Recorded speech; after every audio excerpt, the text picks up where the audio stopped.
Welcome to History Hack. If you didn't know by now, we are the revolution. That means we're sharp, witty, lots of fun, but it also means that we're essentially the peasants in Les Mis huddled round a table in the corner of the bar with no money. If you enjoy the show, please do support us.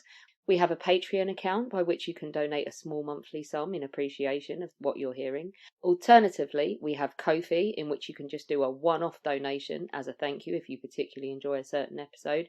Either way, we massively appreciate all of your support. Hope you enjoy the show. Hello, welcome to another episode of History Hack. You have me, and I'm with the awesome Beth today. Beth, who have we got on? Today we have Stephen McKay on the podcast. So Stephen is a writer of historical fiction set in the early Middle Ages, and these works include Wolf's Head, The Druid, The Wolf and the Raven. But Stephen's here to talk about his new book, The Heathen Horde. Hi, Stephen. Hiya. I'm excited. Do you know why?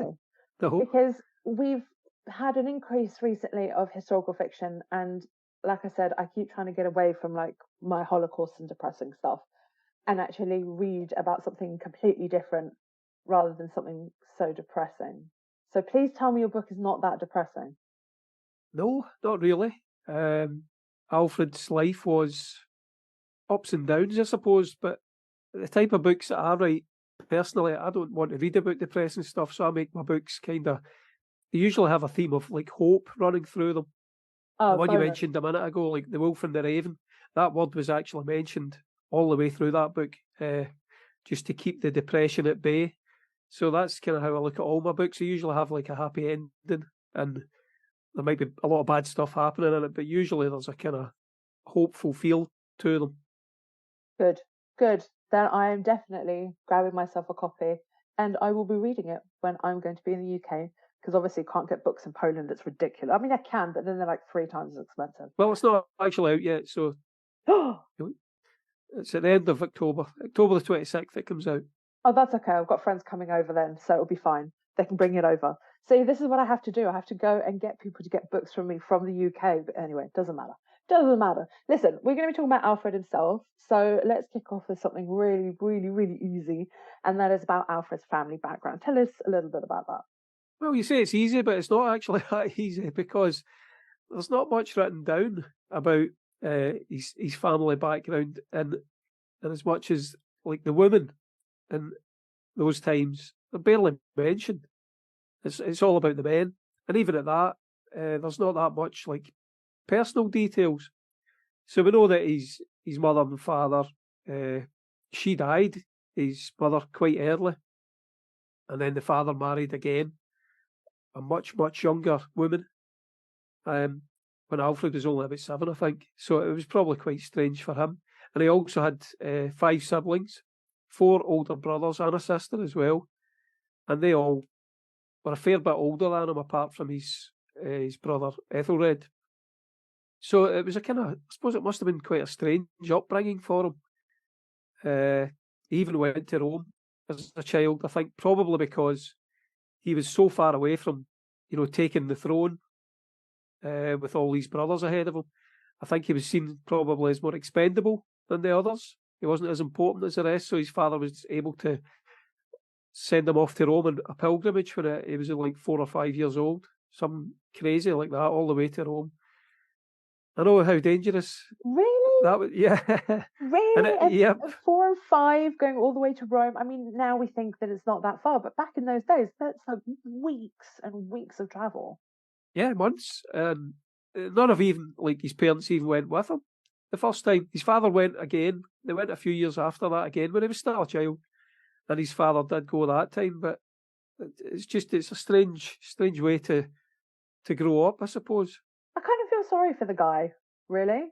I'm trying to gather my thoughts here. So he is, what in line to the throne? Like 7th, 6th in line to the throne at this stage? I think he would have been 5th. He had 4 brothers, so he would have been after them. So 5th in line to the throne, kind of not really cared about as much, sent to Rome for months and months of travel without his parents. My God. Yeah. Okay. So and then when he came back and his mother died, and apparently he was quite close to her, so that must have been as I say, a very hard upbringing. And then his father married this other woman who probably wasn't much older than Alfred at the time. Bloody hell. Yeah, That's- I mean, there's whole kind of other stuff after all that behind the family, but I never went into it in my book. So I did read a bit about it, but I don't know a great deal about it because I probably should have said at the very start. I look at myself as a storyteller, not a historian. And to me, this book is already old. It's not out yet, but I'm just finishing off the next book in the series. So all these events are kind of old hat to me. You know, I've already researched them and put them out my head. And I've moved on to the next period in Alfred's life. So I had to actually go back and just kind of bone up in all this stuff today to make sure that I was able to kind of talk about it. So if I get anything wrong, that's why. I'm a storyteller. Don't worry about it. Listen, sometimes people have got to learn about history one way or another. And if you inspire somebody to get interested in this time period through your books, then that's it. Your job is done right there and then. Well, it is a very interesting time period. It's just that it's hard to keep it all in your brain when you're having to move on to the next 30 years or whatever of his life. You know, that all kind of gets pushed out. A bit like Homer Simpson, I'm sure he said that once. That stuff gets pushed out so new stuff can take its place. But sorry, I forgot what your question was actually. What was that? That's okay, don't worry. You forgot as well. I'm going to get Beth to jump in because I'm doing all the talking. Yes, no, we're going to go on to how, well, we mentioned it there, Alina, about how Alfred actually became the king, because as we said, many brothers, you know, not due to come in the line of succession. So it'd be interesting to chat a bit more about how events transpired to actually make Alfred king. And just as a reference point, I have to say, I think my most recent reference for Alfred would be The Last Kingdom. So if we have any fans of the I think BBC, and Alina's waving, she's a fan too. Yeah, if we have any Last Kingdom fans, this is the kind of stuff we're going to be talking about. Yeah, I'm a fan yes, of that as Alfred well. the King. Oh, you're a fan too. Excellent. Yeah. I was about to say, don't judge me for being a fan of this, but clearly everyone in the room is, so it's fine. Well, I've read all the books before they made the TV series. So, yeah, I always was a fan of Bernard Cornwell. Anyway, let's not digress, because I know what I'm like and I know what Beth is like, and we're going to drag you into the depths of digression. So, yes, Beth's question, which was about Alfred becoming king. So what events transpired? I mean, I'm assuming, you know, the deaths of some siblings to enable him to actually become the monarch himself. Yeah, well, that's the thing. He was still fairly young, like a teenager. His father was dead. His mother died. His stepmother, if I remember right, actually married one of his brothers after the fact that, you know, I don't get into this in the book because I thought it was not really enough to do with Alfred. But yeah, as I said, there was some bizarre stuff going on in the family. And then all the brothers died as well, so it was only like Alfred's closest brother, Athelred, that was left. There was only 2 years between them. So to me, they were probably quite close compared to the rest of the siblings who were older. So yeah, that left Athelred became king. He was like early 20s, I think, and Alfred still only teenage years. And eventually Athelred died as well, leaving Alfred on his own of his whole family, which is, well, his sister was still alive, but she was away living up in Mercia as queen consort. So yeah, it's fairly depressing, I suppose, for poor Alfred, who had probably not a great childhood, and then his entire family died and left him. Why does Ethelred die? Well, I don't think there's nobody really knows exactly why he died. In my book, I've got him, he gets shot by an arrow, and the wound festers, and it eventually kills him. But I don't think there's anything in the historical literature that says exactly why he died. Oh, well, that's kind of put I don't know. I'm trying to find the right idiom for this. This has put not a bee in my bonnet. Never mind, my Polish is kicking in and I can't think in English right now. So, were you hoping like they like all just killed each other off or something? Like, you know how some of these like medieval brothers where it's like, oh, rumors of like poisoning or. Well, yeah, why not? Come on, we want a bit of drama. It's a bit sad that we don't know why he died. Was it Yeah, disease? I suppose as a novelist, it's a good thing though, because it let me make kind of suit things to myself. That's kind of useful. Not so much when you're writing about modern history and you can't get away with that and you've got too many sources. So Yeah, exactly. right, okay, we are going to move on to the Vikings because, well, everybody loves a good Viking, especially in the Last Kingdom. You know, some of those incredibly good-looking Viking men. Anyway, moving on to moving on from them. Leave Rollo out of this. Oh no, that was Vikings, wasn't it? That wasn't the Last Kingdom. Oh God, I love a good Viking. Anyway, because it's hold on before I can edit this out, but the Vikings like have started this whole new culture on like TikTok and social media, and people dressing up as Vikings, even though there is the program Vikings. But anyway, it doesn't matter. Yeah. So yeah, the Vikings, they're a massive threat in this time period. How much of a threat are they to the Kingdom of Wessex? Well, they're a massive threat to the whole of England, really. They actually pretty much take over the whole of England, apart from Wessex, East Anglia, Northumbria, Mercia. That all falls to the Vikings. Pretty much, you know, they're like Clyde kingdoms to the Vikings, or the Danes, as they were called at that point. So, yeah, they would attack like settlements and then just move into them and fortify them so that the local lords or kings couldn't get them out. You know, they would just basically shut the gates in these settlements that they've invaded, and then the kings would turn up and would have to pay them to leave. So they'd pay them a fortune to go away, and then in a couple of years they would just come back and do it all again, and just basically bleed the country dry. And Wessex suffered the exact same way. Alfred, a number of times, actually paid certain kings off to go away, and they just come back and did it again. And it does actually make you question Alfred's naivety in some ways. He just kept doing it, even when he had them at his mercy. He would kind of let them go. And the same ones would just come back and do it again, and killing and raping everybody and stealing all their stuff and enslaving them. And then Alfred would just let them off, and they would come back and do it again and demand more money to leave again. And that's very strange. But yeah, they were, to answer the question, they were a huge threat to Wessex, especially once the other kingdoms of England kind of fell to the Vikings, because then Alfred was surrounded by hostile, you know, states, basically. In your book, because you've just mentioned the naivety of Alfred, Yeah. do you play on this in your book at all, or is this something you completely omit and this is just an opinion that you have? Well, no, I do mention it because he was a very religious person. He was a real good Christian. So I kind of bring that aspect into it, that's why he's letting them go away all the time, because he's, you know, the forgiveness, Christian forgiveness, where he wants to believe that they'll do good and they'll hold to their oaths, which they never do, obviously. Well, they never do until later on, when one of them actually does, but that's in the next book, so I won't mention that. But yeah, I do. Alfred definitely had his faults, and I think he maybe saw the good in people a bit too much when he shouldn't have. Spoiler alert, everyone! Spoiler alert. And now we're going to go on to talk about a particular Viking sacrifice that you have prepared to chat to us more about. But what was the blood eagle, and how common was it at the time? Yeah, this is supposed to be a method of execution that the Vikings did.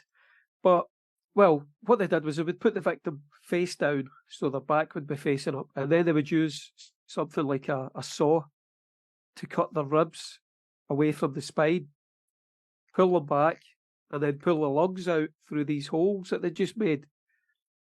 So it would kind of look like eagle's wings. This is the blood eagle thing.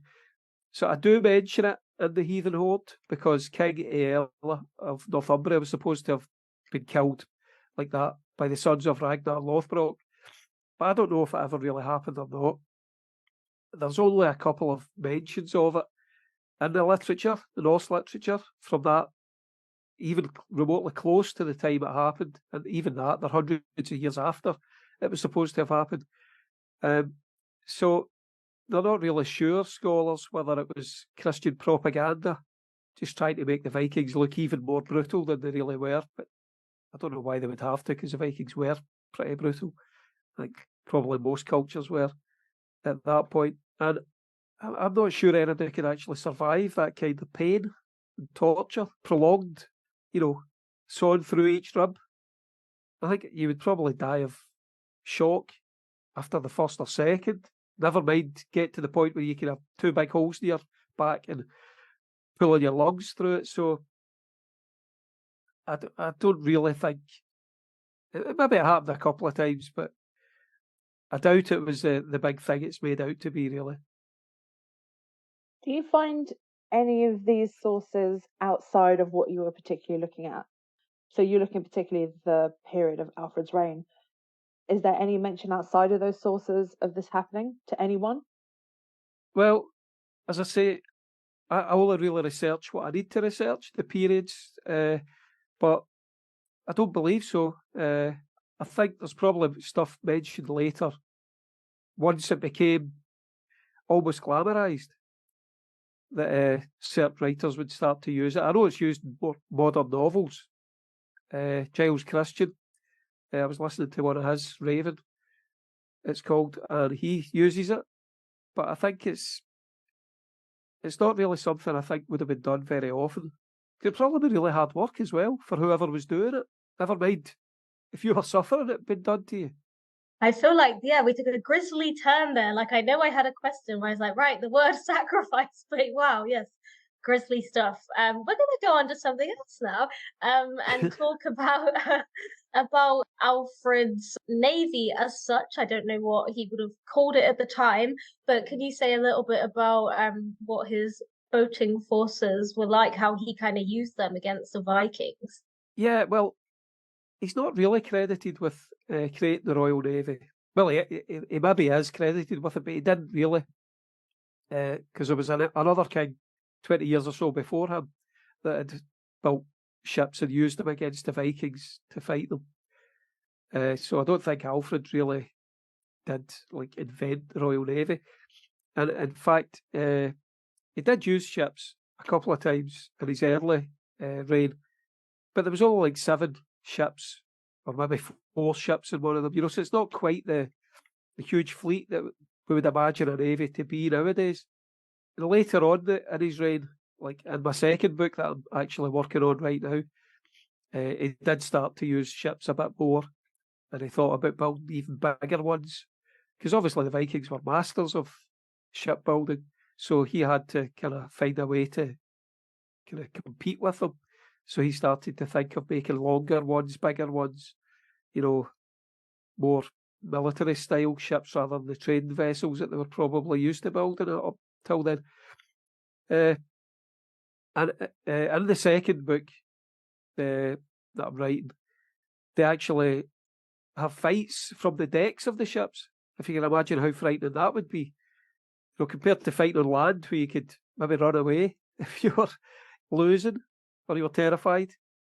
They were actually getting ships and fighting from the decks, against each other, jumping from deck to deck and swinging axes and swords at each other and falling in. And I would imagine with the weight of armour, if they were wearing any, probably just sank straight to the bottom and died. So, yeah, I don't think he used navy too much, possibly because the Danes were basically masters of, the seas, the whale road as they called it.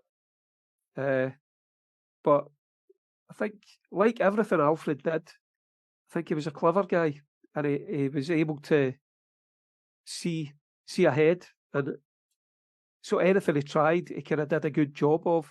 Eventually, maybe not the first few times, but eventually, and I think the navy was the same. He did start to solidify a decent core of having ships to patrol the waters and stuff like that, so that the Vikings didn't have it as easy as they used to in terms of sailing up the rivers and doing what they like to people. You mentioned that you use more of the navy and you've got that really cool sort of scene happening of fighting on the ships. Do you use any of the naval stuff in the first book at all? Not so much from Alfred's point of view. There's a wee bit, but not really. In fact, there is a battle beside ships, but not on it. It's still on dry land. So sailors are involved, but on dry land. But the Vikings, this is kind of the centrepiece of the book, and probably Alfred's life for me, was Guthrum had a fleet, a huge fleet, sailing to reinforce him during the battle, or siege, a long kind of battle, ongoing thing. And this fleet ran into trouble. And it's basically a miracle what happened to this fleet, the Viking fleet, and essentially saved Wessex and Alfred and England from becoming a heathen country. But so I don't want to say too much because it's obviously a big part of the book, the novel, and it's really exciting what happens. But if you look into it, it's amazing what happened to this Viking fleet, and Alfred saw it as a kind of a sign from God. And when you actually look at it, it's easy to see why anybody would think that. It's quite incredible what happened to this fleet. So we have to talk about Alfred's family at this time as well. So again, Last Kingdom, people will know of Ethelfled, for example, who is very cool. Did you tell us a little bit about his family at this time, what was going on there? Yeah. And obviously how you actually feature the family in the novel as well. Well, as I said before, there's not that much about the women. We know Ethelfled was apparently a favourite of Alfred's. He really did love her, feel close to her. But, and I mean, his wife, Ellsworth, was, I'm sure he was close to her, but there's not much mentioned even about her, even though she was a queen consort. We know he had 5 children of his own, and he wanted them to have a good education. So you can kind of infer from that he must have cared about them if he wanted them to be well educated. But then again, he wanted everybody in his kingdom to be well educated because he thought it was godly and it would bring the kingdom closer to God. So I've described him in the book as a loving father and really caring for his wife. But there's nothing really, there's not really any sources, like no diaries or anything like that we can look at. And, you know, like Ellsworth didn't keep a diary about how Alfred treated her. So we do know that he enjoyed carnal delights, as Asser, I'm sure, described it, which I take to mean he liked to drink and eat to excess, and he also had sex outside his marriage. So, you know, that creates a dynamic between him and his wife that it's not explored in any of the sources. But why would it be? So that's something that I have to bring into the book, the novel, and kind of try and, you know, still be sympathetic towards Alfred because he's the hero.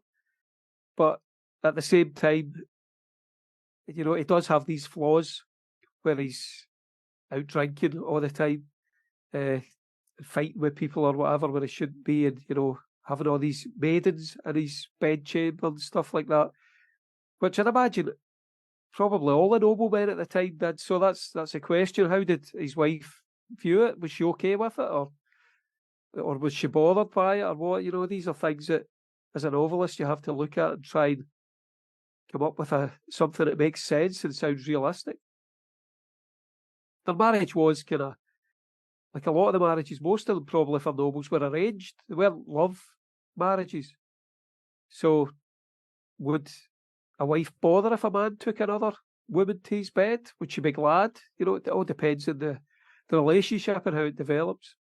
How do you develop that relationship? Now I'm invested in this and I need to know more. Well, you'll have to read the book. No, you have to. Okay, give me a little nugget of information to make me want to read it more. Well, to be honest, I don't get into that much the kind of relationship between him and his wife in terms of how she saw that. You know, it's mentioned because obviously must have been an important point for them.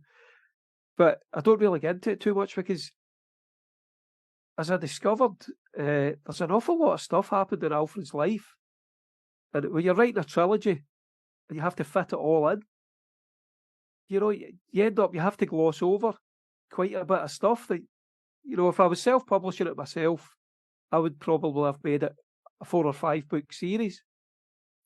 But the publisher that I'm with, Carello, they said it was a trilogy, so I've got to kind of shove everything in that I feel is really important. So there's certain things like that relationship, that aspect of it, that doesn't really get mentioned too much. Not in this first book anyway, maybe it will in the third, I don't know, but it didn't seem that important compared to the number of battles and kings dying and all this kind of stuff. And we know about Alfred as well. There are particular health issues there. Can you talk us a bit about what was going on at the time the novel's set? Yeah, this is probably the most interesting part of Alfred for me. Everybody kind of knows that's looked into him that he had these stomach cramps and things like that. He possibly had hemorrhoids as well. And he suffered with it throughout his whole life. It even struck him when it was his day of his wedding to Aylesworth. And, that would obviously make him seem really weak to all the noblemen that were there to attend the wedding. He's suddenly bent double in agony for no apparent reason, especially when all his other brothers had died. They're looking at him thinking, well, here's another one. He's going to die early as well. So to me, I think it was probably stress that caused his health issues. Because I remember during lockdown, I started to get pains in my side. And because you couldn't really get to a doctor then, I kind of suffered with it for a few weeks and I was starting to get quite frightened about it. And eventually I went to the pharmacist and he said to me, oh, that just sounds like IBS, it's fine.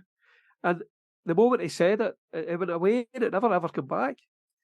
And I realised it was just stress that had caused it. The fear of the whole COVID thing had caused a build-up of stress inside me. And I've had it before as well when I did the Open University degree. I used to get terrible headaches. And I never realised until after like the third year, they would always come on a week before I had to go and do the exam. And they would finish the minute I came out the exam. And again, it's the stress thing that you don't know, even know that you're stressed out over it's subconscious.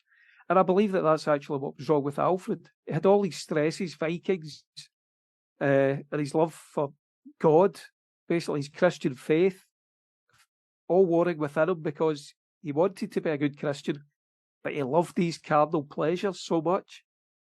He was basically addicted to these carnal pleasures when he knew he shouldn't be, so he had all this within him.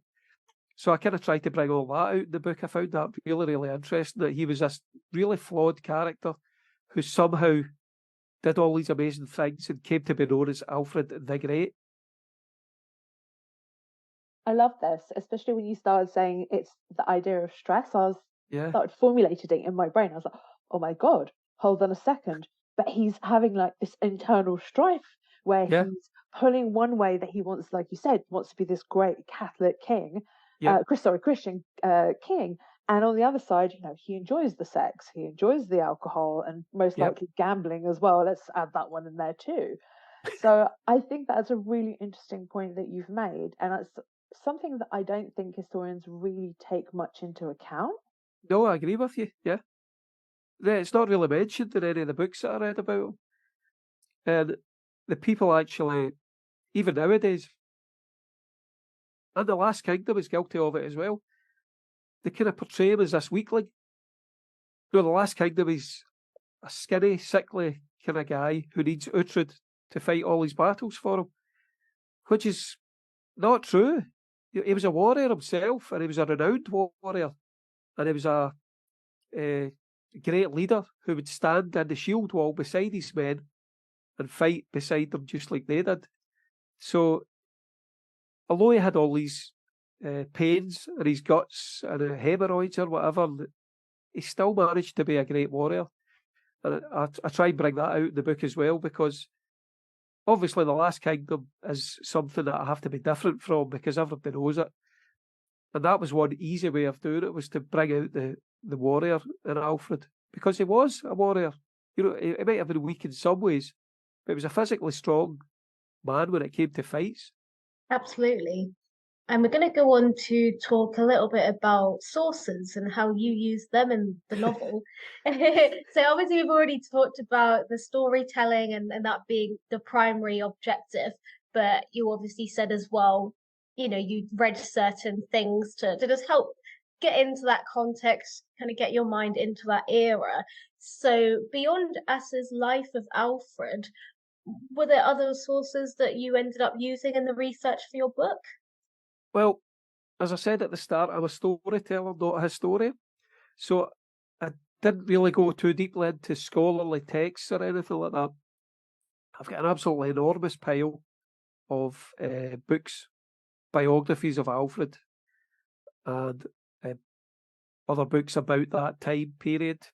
And I've got another huge pile about Vikings and their beliefs, because I like to bring that out in the novel as well. You know, the Vikings weren't just this bunch of bearded marauders with no culture or anything. You know, they had great stories. They like to keep clean. They all carried these combs and wee spoons for cleaning the wax out their ears, and they liked a bath more often than others cultures did. So I've got books about all this kind of stuff that will feed into the foundation of the book. And the main meat of the book, obviously, is Alfred's life. But I do have a copy of Asser's Life of Alfred, and Anglo-Saxon Chronicle is in it as well. And it's got like Alfred's will and stuff like that in it. So I'm going through them because they're quite important in the second book in particular for me. But as I say, I'm a storyteller, so I just used the kind of popular biographies of Alfred mixed in with all these other kind of books to give a bit of flavour to the background and the characters and things like that. Like you said, you wanted to go away from Bernard Cornwell, and it's obviously how much we still love it. We will always love it.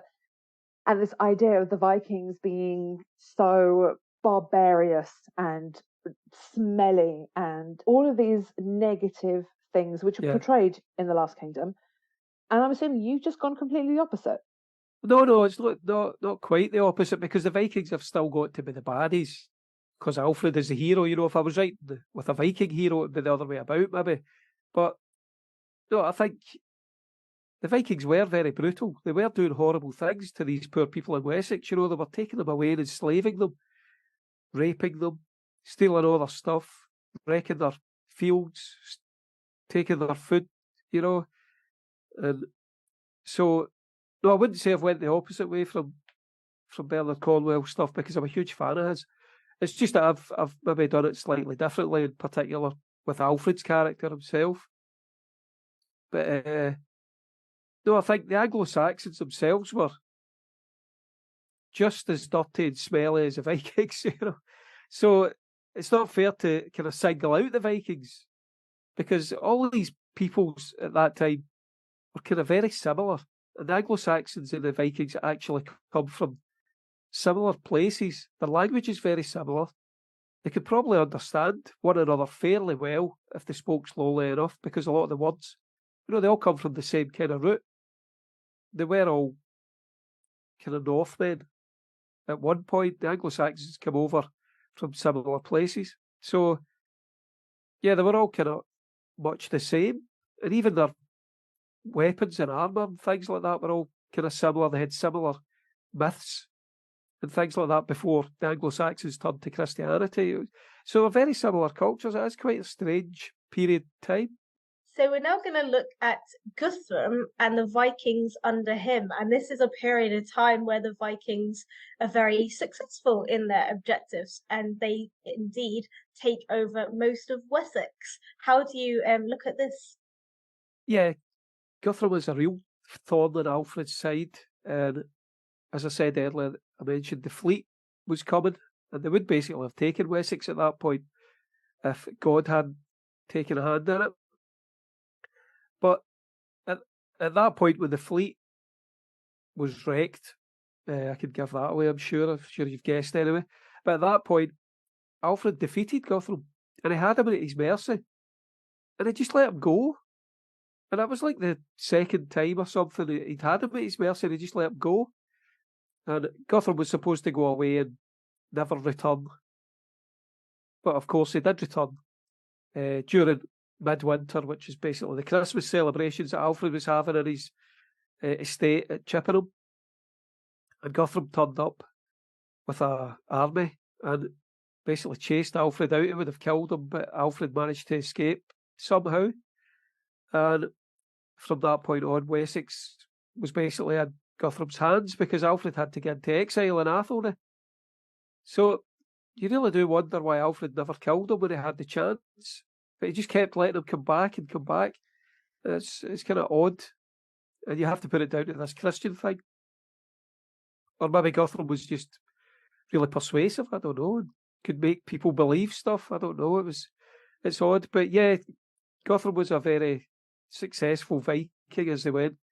And he did take most of Wessex. There were still people that were loyal to Alfred, like Ealdorman Athelnoth, who supported Alfred when he was out hiding in Athelney. But yeah, that's kind of where my novel finishes. And then it goes into the next part of when Alfred starts to come back from this terrible defeat, basically. I was going to ask, how does he gain his... Can you tell us that? How he gains his kingdom back? Can you give us a bit of, an idea? Well, that's the second book. But yeah, I'm sure people know most of the story. He hides out in these marshes in Athelney where nobody can really find him and get in to kill him. And then he basically does come back with his army. Support builds back up again for him. And he defeats Guthrum. And again, he doesn't kill him. But that is for the second book, so people will have to read both the novels to find out exactly what Guthrum does next. And it'll surprise you probably, because it did surprise me. I am really looking forward to this now. I have to grab the first book, then I have to sit very patiently and wait till you finish the second book, which is very annoying. So there's a temptation to hold on to this book and then read it when the second book comes out. Oh no, don't do that. I'm so impatient. I'm one of these people that, you have to wait a whole week for the next episode to come along and you're like, oh, for God's sakes. Well, you could Google it and see what Guthrum did. I'll tell you if you want. No. Do you know what it is? It's like... that's not it. It's when you're reading a book, or for example, back in the day, I was a Harry Potter reader. I don't care what people think. I was a Harry Potter reader. It came out when I was a kid. Yeah. So when you sat there and there was like, I don't know, for example, Dumbledore dies, right? And you're sitting there, you're like, oh my God, what's going to happen next? And you have to sit there and wait for like another 1.5 to 2 years for the next bloody book to come out. I'm impatient. Yeah, well, somebody told me ages ago that there's a lot of readers who don't read a book until the whole series is finished. That would probably be me. Yeah, it's not ideal for an author though, because I want the book to sell as many copies as possible as soon as it hits the shelves, I'll make you a promise. I'll read the first one first, and then I'll impatiently wait for the second one. Well, it's all history anyway, so it's not like I've made stuff up. You can Google it to see what Guthrum does. He actually becomes a Christian, believe it or not. It's not the same, though. It's not the same. So, for example, some of the history books, the fiction books that I read, not fiction books, historical fiction books that I read, I know what's going to happen because I'm very well aware of the history. Yeah. But it's all the inside bits that you want to know, the meaty bits and a bit of romance and all that kind of stuff. And yeah, that's what matters to me the most. Yeah, exactly. Well, Google it. You're right, though. As I say, I keep saying that I'm a storyteller. That is the job that I've got, is to take the history, the dry history, and turn it into something that's going to be exciting for readers, so that they'll be desperate for the next book to come out to find out what happens next, even though they know.